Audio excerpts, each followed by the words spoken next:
Do you like to visit museums? Me too. People visit museums for many different reasons. Sometimes it's for education or research. Other times it might be to relax and recharge. Or it might be a social experience or for entertainment. We need to get to know our audiences and visitors so that we can make sure they have the best experience possible with our museum.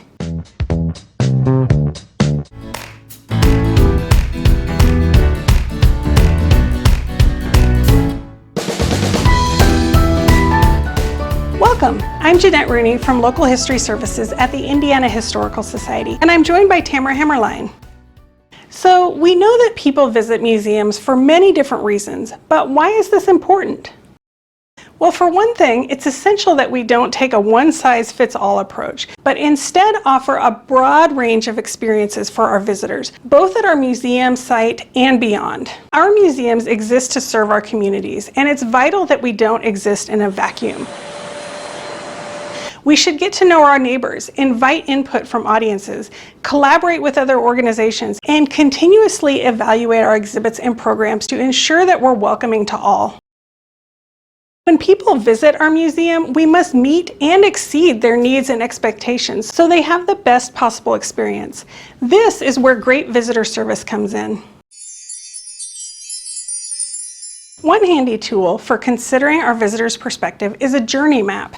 With a journey map, we visualize all the steps in a visitor's experience with our museum, from before their visit, so for example our website, to when they arrive at our site, which can include finding parking, entering the building, and being greeted, to how they find our facilities, navigate the museum, and explore our exhibits, all the way through to the end of their visit, and then beyond.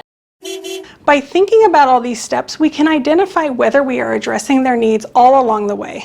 We also need to think about our visitors' comfort throughout their visit in everything from accessibility and safety to cleanliness, restrooms, finding their way around, feeling welcome, and much more. Essentially, comfort level, both physical and emotional, will define an entire experience. For example, have you ever gone to an event and you were so cold you couldn't enjoy it? Or avoided going to a place because you knew that parking would be a huge hassle? Or couldn't find a clean restroom? Our museum should have visitor service standards and procedures in place, as well as a daily facilities checklist. And all of our staff and volunteers should receive training on providing excellent visitor service. One of the key points in our visitors' experience is the initial welcome they receive when they arrive. This can set the tone for the entire visit, so we need to be sure this process is on point. During the welcome process, we can determine the reasons for their visit and then tailor their experience accordingly. For example, if they're doing research, we can direct them to our resources. If they want to just relax and enjoy the museum, we can share the best ways for them to proceed. In addition to learning about their reasons for visiting, we can also collect information that can help us get to know our audience and visitors better. By tracking visitation, we can learn things like the days and times when people visit the most, where they're coming from, for example, asking for a zip code, and how they learned about our organization. Then, at the end of the visit and beyond, we can potentially ask them if they'd like to sign up for membership, do some evaluation to learn about what they enjoyed, or maybe didn't enjoy about their visit, what we could do to improve, and more.